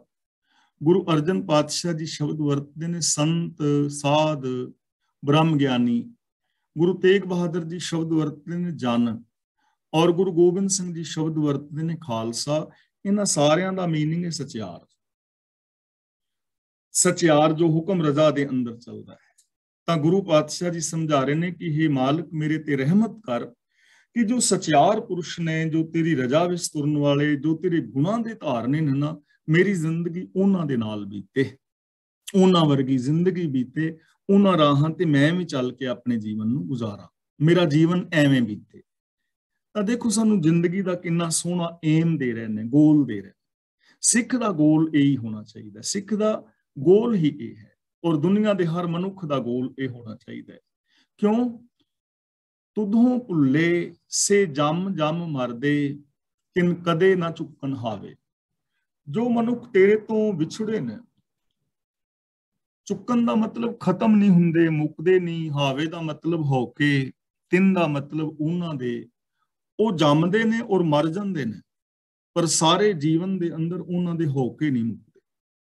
ਉਹ ਹੌਕੇ ਲੈਂਦੇ ਹੀ ਮਰ ਜਾਂਦੇ ਨੇ ਸਾਰੀ ਜ਼ਿੰਦਗੀ। ਉਹਨਾਂ ਦੇ ਦੁੱਖ ਨਹੀਂ ਮੁੱਕਦੇ, ਚਿੰਤਾਵਾਂ ਨਹੀਂ ਮੁੱਕਦੀਆਂ, ਉਹਨਾਂ ਦੀ ਨੈਗੇਟਿਵਿਟੀ ਨਹੀਂ ਮੁੱਕਦੀ, ਉਹਨਾਂ ਦੀਆਂ ਸ਼ਿਕਾਇਤਾਂ ਨਹੀਂ ਮੁੱਕਦੀਆਂ, ਉਹਨਾਂ ਦੀਆਂ ਗਿਲੇ ਨਹੀਂ ਮੁੱਕਦੇ। ਉਹਨਾਂ ਨੂੰ ਕੋਈ ਨਾ ਕੋਈ ਗਿਲਾ ਬਣਿਆ ਹੀ ਰਹਿੰਦਾ ਹੈ। ਕੋਈ ਨਾ ਕੋਈ ਸਹਿਮ, ਕੋਈ ਵਹਿਮ, ਕੋਈ ਚਿੰਤਾ, ਕੋਈ ਹੌਕਾ, ਕੋਈ ਨਾ ਕੋਈ ਬਣਿਆ ਹੀ ਰਹਿੰਦਾ ਹੈ। ਜਿਹੜੇ ਤੇਰੇ ਤੋਂ ਭੁੱਲੇ ਹੋਏ ਨੇ, ਜਿਨ੍ਹਾਂ ਨੇ ਤੇਰੇ ਗੁਣਾਂ ਨੂੰ ਭੁਲਾ ਦਿੱਤਾ ਹੈ, ਉਹਨਾਂ ਨੂੰ ਕਦੇ ਵੀ ਸ਼ਾਂਤੀ ਨਹੀਂ ਆਉਂਦੀ। ਮਹਿਲਾ ਪੰਜਵਾਂ। ਸਤਿਗੁਰ ਸਿਮਰੋ ਆਪਣਾ, ਘਟ ਅਵਘਟ ਘਟ ਘਾਟ। ਘਟ ਦਾ ਮਤਲਬ ਹਿਰਦੇ ਵਿੱਚ, ਤੇ ਅਵਘਟ ਦਾ ਮਤਲਬ ਵੀ ਹਿਰਦੇ ਵਿੱਚ ਹੀ ਹੈ। ਅਗਲੇ ਘਟ ਦਾ ਮਤਲਬ ਹੈ ਘਾਟੀ। ਅਗਲੇ ਘਾਟ ਦਾ ਮਤਲਬ ਹੈ ਘਾਟ ਦਾ ਮਤਲਬ ਹੈ ਘਾਟੀ ਹੋਵੇ ਤੇ ਭਾਵੇਂ ਪੱਤਣ ਹੋਵੇ। ਘਾਟ ਦਾ ਮਤਲਬ ਪੱਤਣ, ਘਾਟ ਦਾ ਮਤਲਬ ਪੱਤਣ ਜੋ ਨਦੀ ਦਾ ਜਿੱਥੋਂ ਲੰਘੀਦਾ, ਤੇ ਘਾਟ ਦਾ ਮਤਲਬ ਹੁੰਦਾ ਘਾਟੀ, ਪਹਾੜ ਦੀ ਘਾਟੀ। ਜਿੱਥੋਂ ਪਹਾੜ ਦੇ ਉੱਤੇ ਨੂੰ ਚੜੀਦਾ ਨਾ, ਉਹਨੂੰ ਘਾਟੀ ਕਹਿੰਦੇ ਨੇ। ਜਿਵੇਂ ਦੋ ਪਹਾੜ ਨੇ ਤੇ ਪਹਾੜਾਂ ਦੇ ਵਿੱਚ ਵਾਲੀ ਜਗ੍ਹਾ ਨੂੰ ਘਾਟੀ ਕਹਿਣਗੇ, ਜਾਂ ਪਹਾੜ ਦੀ ਜਿੱਥੋਂ ਚੜਾਈ ਸ਼ੁਰੂ ਹੁੰਦੀ ਹੈ ਨਾ ਥੱਲੇ, ਉਹਨੂੰ ਘਾਟੀ ਕਹਿੰਦੇ ਨੇ। ਪਹਾੜ ਦੇ ਉੱਤੇ ਚੜਨਾ ਸ਼ੁਰੂ ਜਿੱਥੋਂ ਕਰਦੇ, ਤਾਂ ਗੁਰੂ ਜੀ ਕਹਿੰਦੇ ਨੇ ਆਪਣੇ ਗੁਰੂ ਨੂੰ ਆਪਣੇ ਹਿਰਦੇ ਵਿੱਚ ਉੱਠਦਿਆਂ ਬੈਠਦਿਆਂ ਹਰ ਥਾਂ ਤੇ ਚੇਤੇ ਰੱਖੋ, ਭਾਵੇਂ ਘਾਟੀ ਤੇ ਹੋ ਭਾਵੇਂ ਪੱਤਣ ਤੇ ਹੋ। ਇਹਦਾ ਮਤਲਬ ਕਿ ਹਰ ਥਾਂ ਤੇ ਘਾਟਾ ਘਟ ਦਾ ਮਤਲਬ ਆਪਣੇ ਹਿਰਦੇ ਵਿੱਚ, ਆਪਣੀ ਸੋਚ ਦੇ ਅੰਦਰ। ਆਪਣੇ ਗੁਰੂ ਨੂੰ ਆਪਣੀ ਸੋਚ ਅੰਦਰ ਹਰ ਥਾਂ ਤੇ ਹਰ ਸਮੇਂ ਯਾਦ ਰੱਖੋ। ਸਮਾਂ ਭਾਵੇਂ ਕੋਈ ਵੀ ਹੋਵੇ, ਅਸਥਾਨ ਭਾਵੇਂ ਕੋਈ ਵੀ ਹੋਵੇ, ਗੁਰੂ ਦੀ ਫਿਲਾਸਫੀ ਨੂੰ ਨਹੀਂ ਭੁੱਲਣਾ, ਗੁਰੂ ਦੇ ਦਿੱਤੇ ਵੇ ਆਫ ਲਾਈਫ ਨੂੰ ਨਹੀਂ ਭੁੱਲਣਾ, ਉਹਨੂੰ ਅਸੀਂ ਫੋਲੋ ਕਰਨਾ ਹੈ। ਇਹ ਚੀਜ਼ ਨੂੰ ਹਮੇਸ਼ਾ ਯਾਦ ਰੱਖੋ। ਹਰ ਹਰ ਨਾਮ ਜਪੰਤਿਆਂ ਕੋਈ ਨਾ ਬੰਧ ਹੈ ਵਾਟ। ਨਾਮ ਜਪੰਤਿਆਂ ਦਾ ਮਤਲਬ ਸਿਫਤ ਸਲਾਹ ਕਰਦੇ ਆ, ਰੱਬੀ ਰਜਾ ਵਿੱਚ ਤੁਰਦੇ ਆ। ਕੋਈ ਦਾ ਮਤਲਬ ਕੋਈ ਵਿਕਾਰ, ਬੰਧੇ ਦਾ ਮਤਲਬ ਰੋਕ ਨਹੀਂ ਪਾ ਸਕਦਾ, ਰੁਕਾਵਟ ਨਹੀਂ ਪਾ ਸਕਦਾ। ਵਾਟ ਦਾ ਮਤਲਬ ਰਾਸਤਾ, ਜ਼ਿੰਦਗੀ ਦਾ ਰਾਸਤਾ। ਪ੍ਰਭੂ ਦੀ ਸਿਫਤ ਸਲਾਹ ਕਰਦੇ ਆ। ਕੋਈ ਵਿਕਾਰ ਤੁਹਾਡੇ ਆਤਮਿਕ ਜੀਵਨ ਵਿੱਚ ਰੋਕ ਨਹੀਂ ਪਾ ਸਕਦਾ, ਤੁਹਾਨੂੰ ਆਤਮਿਕ ਜੀਵਨ ਤੇ ਪਹੁੰਚਣ ਤੋਂ ਰੋਕ ਨਹੀਂ ਸਕਦਾ ਕੋਈ ਵਿਕਾਰ ਵੀ। ਜੇ ਤੁਸੀਂ ਗੁਣਾਂ ਦੇ ਧਾਰਨੀ ਹੋ, ਗੁਣਾਂ ਵਾਲੀ ਜ਼ਿੰਦਗੀ ਜੀ ਰਹੇ ਹੋ, ਤਾਂ ਕੋਈ ਵਿਕਾਰ ਤੁਹਾਨੂੰ ਇਨਸਾਨੀ ਜ਼ਿੰਦਗੀ ਜੀਣ ਤੋਂ ਰੋਕ ਨਹੀਂ ਪਾਏਗਾ। ਵਿਕਾਰ ਸਾਰੇ ਛੱਡ ਕੇ ਦੂਰ ਦੂਰ ਦੌੜਨਗੇ। ਪ੍ਰਤਾਪ ਤੁਮਾਰਾ ਦੇਖ ਕੇ ਜਮਦੂਤ ਛੱਡ ਜਾਹੇ। ਪੌੜੀ ਤਿੱਥੇ ਤੂੰ ਸਮਰੱਥ ਜਿੱਥੇ ਕੋਈ ਨਾ ਹੈ। ਤਿੱਥੇ ਦਾ ਮਤਲਬ ਉਸ ਥਾਂ, ਸਮਰੱਥ ਦਾ ਮਤਲਬ ਸਹਾਇਤਾ ਕਰਨ ਜੋਗਾ। ਜਿੱਥੇ ਹੋਰ ਕੋਈ ਜੀਵ ਸਹਾਇਤਾ ਕਰਨ ਜੋਗਾ ਨਹੀਂ, हे ਪ੍ਰਭੂ ਤੂੰ ਹੀ ਮਦਦ ਕਰਨ ਵਾਲਾ ਹੈ। ਜਿੱਥੇ ਕੋਈ ਸਹਾਇਤਾ ਕਰਨ ਵਾਲਾ ਨਹੀਂ, ਉੱਥੇ ਤੂੰ ਸਹਾਇਤਾ ਕਰਨ ਵਾਲਾ ਹੈ। ਇਹ ਚੀਜ਼ ਸਮਝਣ ਵਾਲੀ ਹੈ, ਕਿਉਂਕਿ ਰੱਬ ਹਰ ਥਾਂ ਤੇ ਹੈ ਔਰ ਉਹ ਤੁਹਾਡੇ ਅੰਦਰ ਵੀ ਹੈ।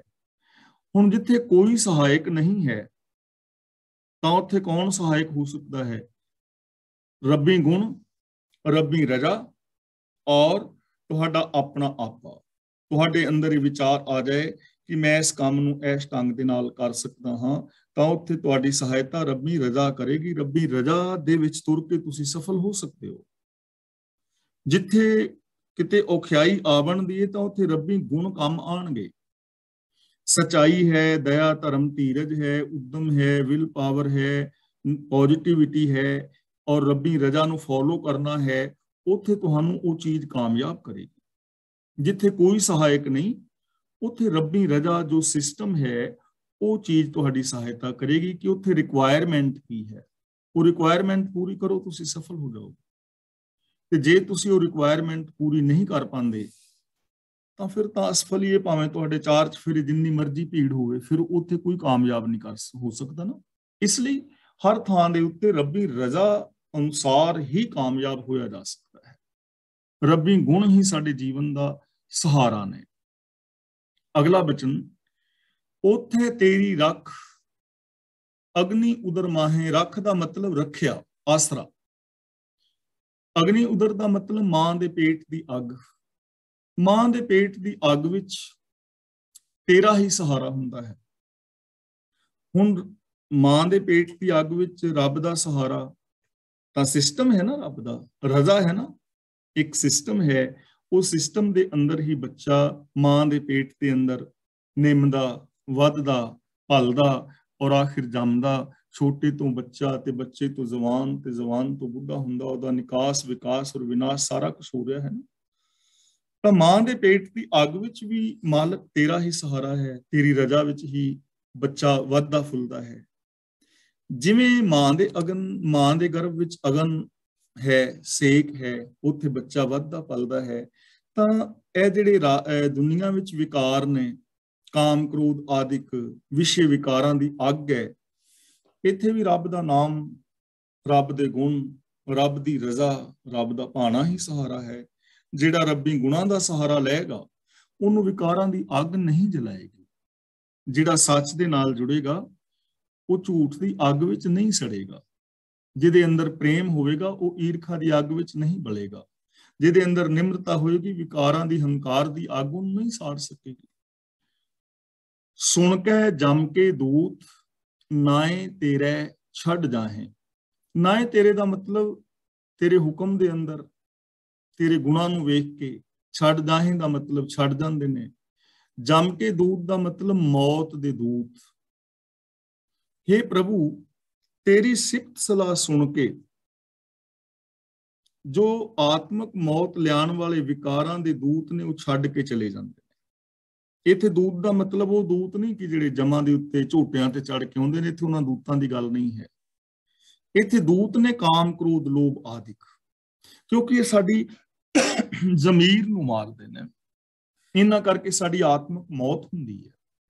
ਤੇ ਜਿੱਥੇ ਰੱਬੀ ਗੁਣ ਵਸਦੇ ਨੇ, ਜਿਸ ਸੋਚ ਦੇ ਅੰਦਰ, ਜਿਹਦੇ ਬੋਲਾਂ ਵਿੱਚ ਰੱਬੀ ਗੁਣ ਨੇ, ਜਿਸ ਦੇ ਬਿਹੇਵੀਅਰ ਵਿੱਚ ਰੱਬੀ ਗੁਣ ਨੇ, ਰੱਬੀ ਗੁਣਾਂ ਨੂੰ ਵੇਖ ਕੇ ਜਿਹੜੇ ਆਤਮਕ ਮੌਤ ਲਿਆਉਣ ਵਾਲੇ ਦੂਤ ਨੇ, ਜੰਮਦੇ ਦੂਤ ਦਾ ਮਤਲਬ ਆਤਮਕ ਮੌਤ ਦੇ ਦੂਤ ਜਿਹੜੇ ਕਾਮ, ਕ੍ਰੋਧ ਆਦਿਕ ਨੇ, ਉਹ ਛੱਡ ਕੇ ਚਲੇ ਜਾਂਦੇ ਨੇ। ਉਹ ਇਨਸਾਨ ਕਦੇ ਆਤਮਕ ਮੌਤ ਤੇ ਨਹੀਂ ਮਰਦਾ, ਉਹਦੀ ਆਤਮਕ ਮੌਤ ਨਹੀਂ ਹੁੰਦੀ। ਭੌਜਲ ਬਿਖਮ ਅਸਗਾ ਗੁਰ ਸ਼ਬਦੀ ਪਾਰ ਪਾਹੇ। ਬਿਖਮ ਦਾ ਮਤਲਬ ਔਖਾ, ਬਿਖਮ ਦਾ ਮਤਲਬ ਔਖਾ। ਅਸਕਾ ਦਾ ਮਤਲਬ ਬਹੁਤ ਡੂੰਘਾ, ਜਿਹਦੀ ਥਾਂ ਨਾ ਪੈ ਸਕੇ, ਜਿਹਦਾ ਇਹ ਨਾ ਪਤਾ ਲੱਗੇ ਕਿ ਕਿੰਨਾ ਕੁ ਡੂੰਘਾ ਹੈ।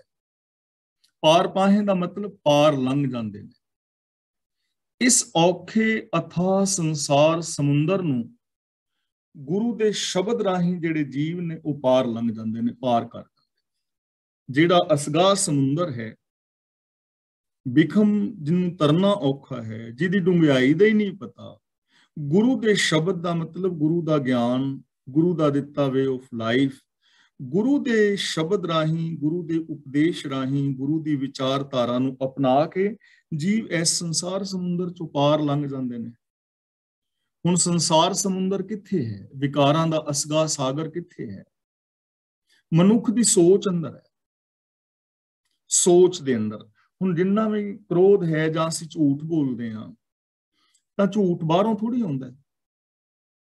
ਝੂਠ ਸਾਡੇ ਅੰਦਰੋਂ ਪ੍ਰਗਟ ਹੋਇਆ ਹੈ, ਬਿਨਾਂ ਸ਼ੱਕ ਤੋਂ ਕਿ ਸਾਨੂੰ, ਅਸੀਂ ਝੂਠ ਬਾਹਰੋਂ ਵੇਖ ਵੇਖ ਕੇ ਬੋਲਣਾ ਸਿੱਖਿਆ ਹੈ, ਲੇਕਿਨ ਸਾਨੂੰ ਸੱਚ ਦਾ ਪਤਾ ਹੁੰਦਾ ਹੈ ਤਾਂ ਝੂਠ ਸਾਡੇ ਅੰਦਰੋਂ ਫੁੱਟਦਾ ਹੈ। ਈਰਖਾ ਸਾਡੇ ਅੰਦਰੋਂ ਫੁੱਟਦੀ ਹੈ ਦੂਜੇ ਵਾਸਤੇ। ਅਸੀਂ ਇੱਕ ਦੂਜੇ ਵਾਸਤੇ ਜਦੋਂ ਸੜਦੇ ਹਾਂ ਵੇਖ ਵੇਖ ਕੇ, ਤਾਂ ਈਰਖਾ ਸਾਡੇ ਅੰਦਰੋਂ ਆ ਰਹੀ ਹੈ ਨਾ। ਅਹੰਕਾਰ ਜਦੋਂ ਕਰਕੇ ਦੂਜਿਆਂ ਨੂੰ ਨੀਵਾਂ ਦਿਖਾ ਰਿਹਾ, ਤਾਂ ਅਹੰਕਾਰ ਦੇ ਭਾਂਬੜ ਸਾਡੇ ਅੰਦਰ ਬਲੇ ਹੋਏ ਨੇ ਨਾ, ਹਰ ਇੱਕ ਦੀ ਸੋਚ ਅੰਦਰ। ਤਾਂ ਇਹ ਜੋ ਸੋਚ ਹੈ ਨਾ ਮਾੜੀ, ਵਿਕਾਰਾਂ ਵਾਲੀ, ਇਹਦਾ ਪਤਾ ਹੀ ਨਹੀਂ ਕਿ ਕਿੰਨੀ ਡੂੰਘੀ ਹੈ, ਕਿੰਨਾ ਗਲਤ ਬੰਦਾ ਕਰ ਸਕਦਾ ਹੈ, ਇਹਦਾ ਕੋਈ ਅੰਦਾਜ਼ਾ ਲਾਇਆ ਜਾ ਸਕਦਾ ਹੈ। ਆ ਦੇਖੋ ਹੀਰੋਸ਼ੀਮਾ, ਨਾਗਾਸਾਕੀ ਸ਼ਹਿਰਾਂ ਤੇ ਕੀਤੇ ਹੋਏ ਬੰਬ ਧਮਾਕੇ, ਕਿੰਨੀ ਜਨਤਾ ਜਿਹੜੀ ਹੈ ਕਿਵੇਂ ਤਬਾਹ ਹੋਈ ਹੋਏਗੀ। ਚੈਂਬਰਾਂ ਵਿੱਚ ਪਾ ਪਾ ਕੇ ਲੋਕਾਂ ਨੂੰ ਸਾੜਨਾ ਜਾਂ ਹੋਰ ਮਤਲਬ ਕਿਸ ਢੰਗ ਦੇ ਨਾਲ, ਕਿੰਨੀ ਨੀਵੀਂ ਸੋਚ ਬੰਦੇ ਦੀ ਹੋ ਸਕਦੀ ਕਿ ਬੰਦੇ ਨੂੰ ਆਰਿਆਂ ਦੇ ਨਾਲ ਚੀਰਨਾ, ਬੱਚਿਆਂ, ਮਾਸੂਮ ਬੱਚਿਆਂ ਨੂੰ ਨੀਹਾਂ ਵਿੱਚ ਚਿਣਨਾ, ਮਾਵਾਂ ਦੇ ਬੱਚਿਆਂ ਦੇ, ਮਾਸੂਮ ਬੱਚਿਆਂ ਦੇ ਟੁਕੜੇ ਟੁਕੜੇ ਕਰਕੇ ਗਲਿਆਂ ਵਿੱਚ ਹਾਰ ਪਾ ਦੇਣੇ, ਕਿਸੇ ਦੇ ਬੱਚੇ ਦਾ ਕਲੇਜਾ ਕੱਢ ਕੇ ਉਹਦੇ ਮੂੰਹ 'ਚ ਪਾਉਣਾ। ਕਿੰਨੀ ਨੀਵੀਂ ਸੋਚ ਹੋ ਸਕਦੀ ਨਾ ਬੰਦੇ, ਇਹ 'ਚ ਤਰਨਾ ਕੋਈ ਪਤਾ ਨਹੀਂ ਕਿ ਬੰਦਾ ਕਿੰਨਾ ਨੀਵੇਂ ਤੋਂ ਨੀਵਾਂ ਗਿਰ ਸਕਦਾ ਹੈ। ਅੱਜ ਵੀ ਅਸੀਂ ਦੇਖਦੇ ਹਾਂ ਕਿ ਆ ਜਿਹੜੇ ਕੈਮੀਕਲਾਂ ਦੇ ਨਾਲ ਦੁੱਧ ਬਣਾ ਕੇ ਵੇਚ ਰਹੇ ਨੇ, ਕਿੰਨੀ ਘਟੀਆ ਸੋਚ ਹੈ। ਦਵਾਈਆਂ ਡੁਪਲੀਕੇਟ, ਕਿੰਨੀ ਘਟੀਆ ਸੋਚ ਹੈ। ਰਿਸ਼ਵਤਖੋਰੀ, ਚੋਰ ਬਜ਼ਾਰੀ, ਇਹੀ ਇਹ ਭੌਜਲ ਬਿਖਮ ਅਸਗਾ ਸੋਚ। ਗੁਰੂ ਜੀ ਕਹਿੰਦੇ ਨੇ ਇਸ ਸੋਚ ਤੋਂ ਪਾਰ ਲੰਘਿਆ ਜਾ ਸਕਦਾ ਹੈ ਗੁਰੂ ਦੇ ਸ਼ਬਦ ਰਾਹੀਂ, ਗੁਰੂ ਦੇ ਗਿਆਨ ਰਾਹੀਂ।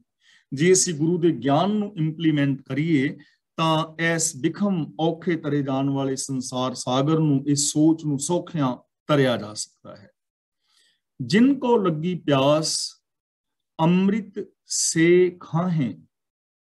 ਸੇ ਦਾ ਮਤਲਬ ਉਹੀ ਬੰਦੇ, ਅੰਮ੍ਰਿਤ ਦਾ ਮਤਲਬ ਆਤਮਿਕ ਜੀਵਨ ਦੇਣ ਵਾਲੀ ਖੁਰਾਕ, ਖਾਹੇ ਦਾ ਮਤਲਬ ਖਾਂਦੇ ਨੇ, ਛਕਦੇ ਨੇ।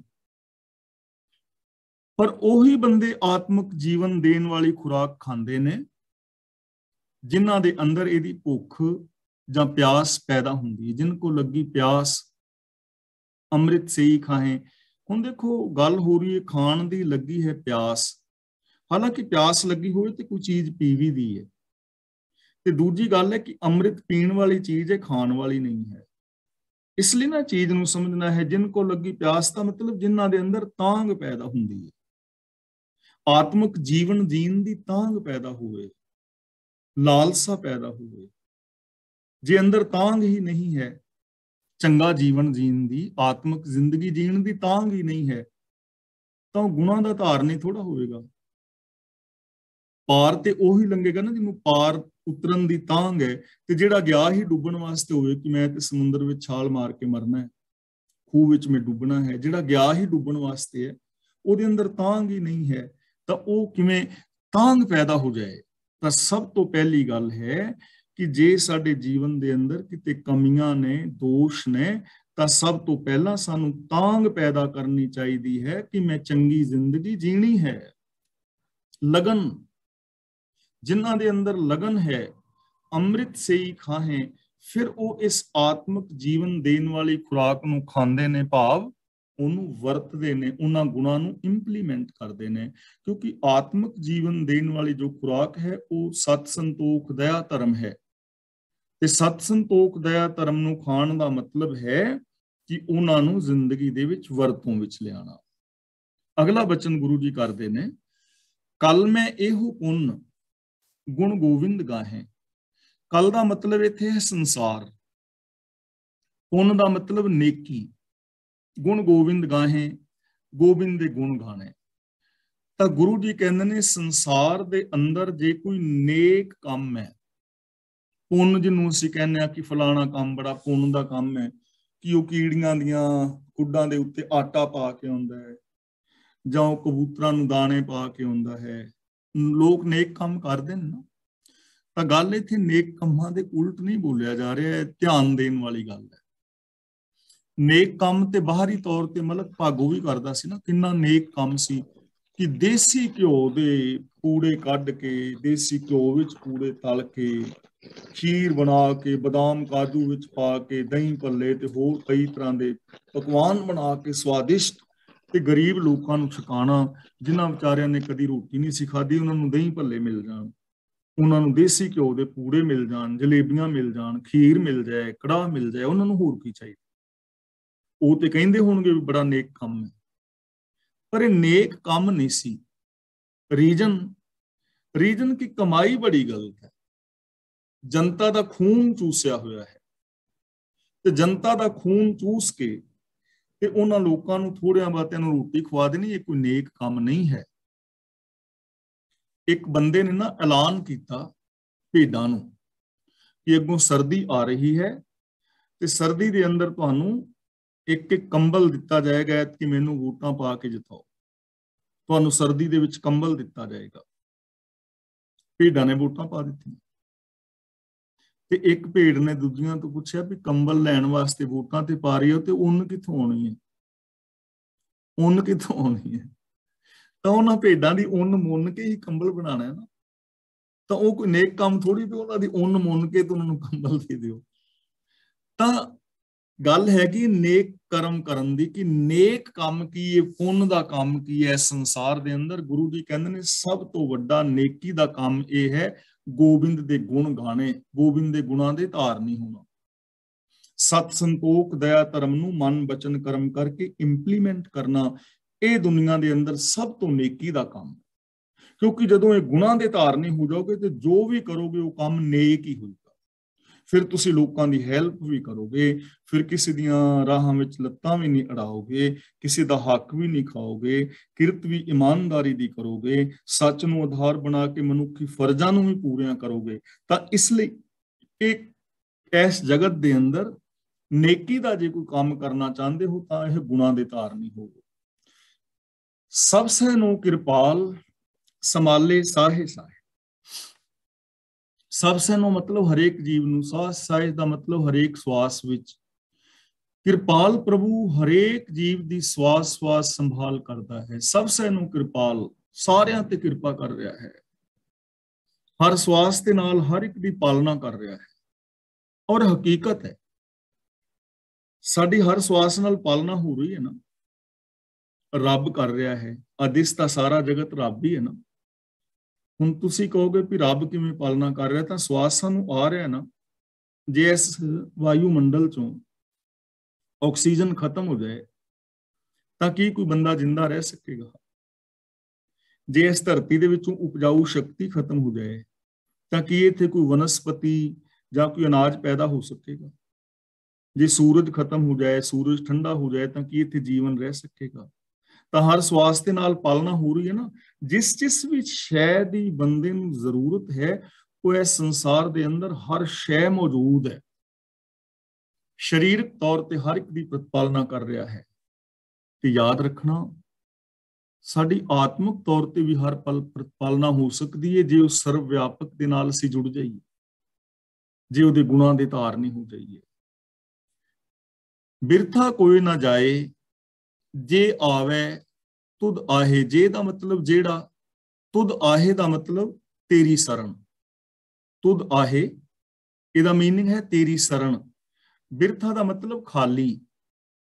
ਬਿਰਥਾ ਕੋਈ ਨਾ ਜਾਏ, ਤੇਰੇ ਦਰ ਤੋਂ ਕੋਈ ਖਾਲੀ ਨਹੀਂ ਜਾਂਦਾ।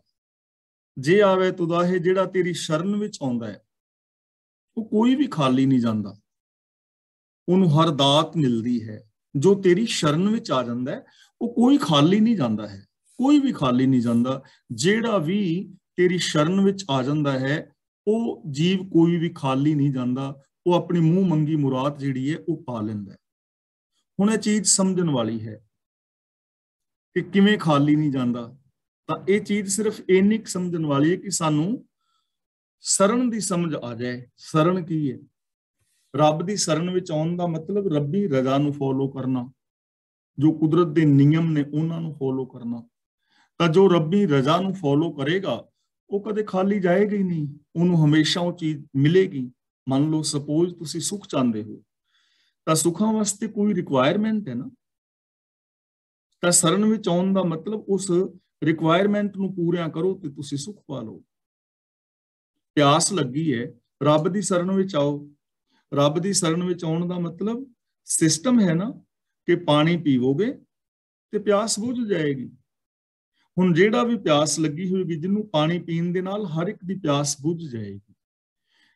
ਭੁੱਖ ਲੱਗੀ ਹੈ ਤਾਂ ਸਿਸਟਮ ਹੈ ਨਾ ਕਿ ਪ੍ਰਸ਼ਾਦਾ ਪਾਣੀ ਛਕਣ ਦੇ ਨਾਲ ਭੁੱਖ ਮਿਟ ਜਾਏਗੀ, ਤਾਂ ਜਿਹੜਾ ਖਾਏਗਾ ਉਹਦੀ ਮਿਟ ਜਾਏਗੀ, ਤੇ ਜਿਹੜਾ ਇਸ ਰਿਕੁਆਇਰਮੈਂਟ ਨੂੰ ਪੂਰਾ ਨਹੀਂ ਕਰੇਗਾ ਉਹਦੀ ਨਹੀਂ ਮਿਟੇਗੀ।